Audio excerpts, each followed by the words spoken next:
Welcome to the League of Legends Champion Spotlight, featuring Sejuani, the Winter's Wrath. Sejuani is a mobile tank who specializes in slowing and disrupting the enemy team. Through a variety of crowd control effects and constant damage, Sejuani makes her opponents choose between getting worn down or spending tons of effort just to push her away. Sejuani's passive is Frost. All of Sejuani's basic attacks apply Frost, which slows her target's movement speed for a short time. Arctic Assault causes Sejuani to dash in target direction, damaging and additionally applying Frost to all enemies she hits. If Sejuani hits a champion with Arctic Assault, she immediately stops the dash. I take rank 1 of Arctic Assault at level 2, maxing it out by level 13. Northern Winds damages all enemies around Sejuani every second for a few seconds. Enemies afflicted with Frost take even more damage. I take Northern Winds at level 1 when jungling and max it last. Permafrost converts the frost on nearby enemies to permafrost, dealing damage and increasing the slow. Targets suffering from permafrost still count as frosted and take bonus damage from Northern Winds. I take permafrost at level 3 and max it by level 9. Glacial Prison sends out a skill shot nuke that explodes at maximum range, or on the first enemy champion it hits. All enemies in the explosion are damaged, stunned, and given the frost debuff. A champion who is struck directly receives an even longer stun. On Summoner's Rift, Jungle Sejuani can best be described as a ganking jungler. You should try to gank more than you would on your average jungler. I head to the top lane behind Malzahar. I only activate Northern Winds, saving my other spells. After he flashes, Permafrost locks him up for Arctic Assault, picking up First Blood.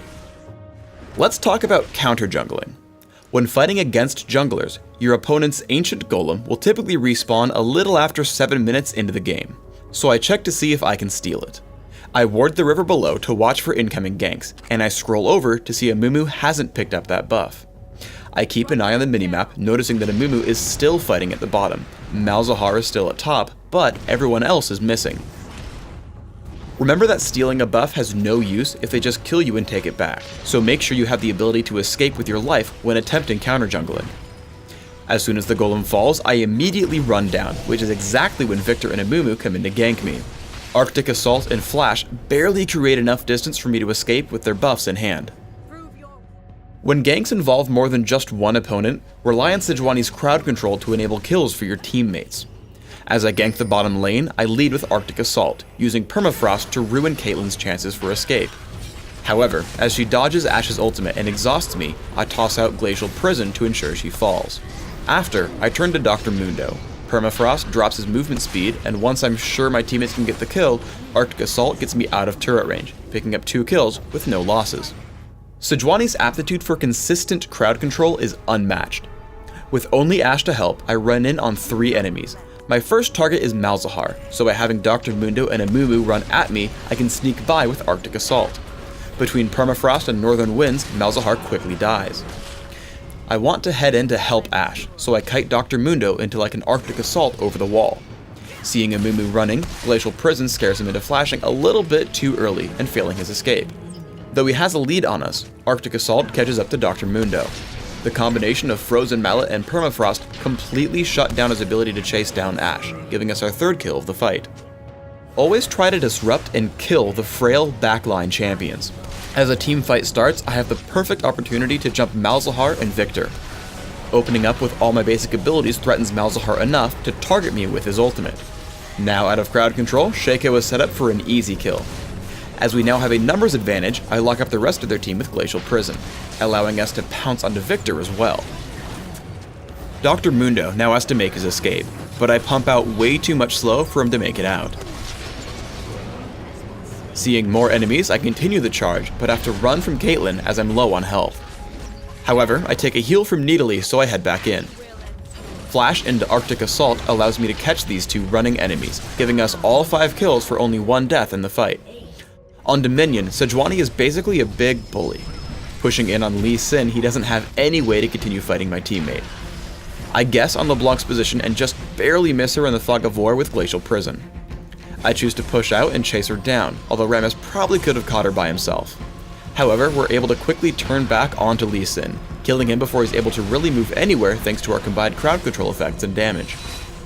Her durability also lets Sejuani charge into some fights before her team arrives. I head in on LeBlanc and Riven, stopping their captures of the refinery. I hunt down Riven, keeping her from escaping despite the champion's remarkable mobility. My slows enable the kill for Kassadin, and we regroup to take back the refinery. For runes, I take flat armor marks, flat armor seals, magic resist per level glyphs, and gold generation quintessences. This build is aimed at clearing the jungle with safety while setting up for late game durability and wealth. For jungling masteries, take 0, 17, 13, focusing on a few key stats. For jungle power, take the masteries that reduce and return damage to minions in defense, plus runic affinity in utility. To fulfill your role as a tank, grab armor, health, movement speed, and bonus gold wherever possible. Grab smite and flash for summoner spells, mastering both. On Dominion, or when not jungling in Classic, 121-8 works great. Swap minion-specific masteries in defense for further damage reduction, and swap your summoners for exhaust and heal, mastering both. In Classic, open with cloth armor and 5 health potions, quickly buying boots of speed so you can roam around and gank. Grab extra income through Philosopher's Stone and Heart of Gold, then transition into building more durability. Take Ninja Tabby or Mercury Treads depending on your opponents, and build Aegis of the Legion. From here, make some decisions in your build. Shirelia's Reverie grants extra mobility and team utility. Frozen Mallet will lock up individual targets. Force of Nature is excellent against magic damage, and Randuin's Omen is great against physical. In Dominion, all the same items are quite useful. Open with a Philosopher's Stone and Boots of Speed, and look for the same items as before. Take defensive boots to counter your opponents.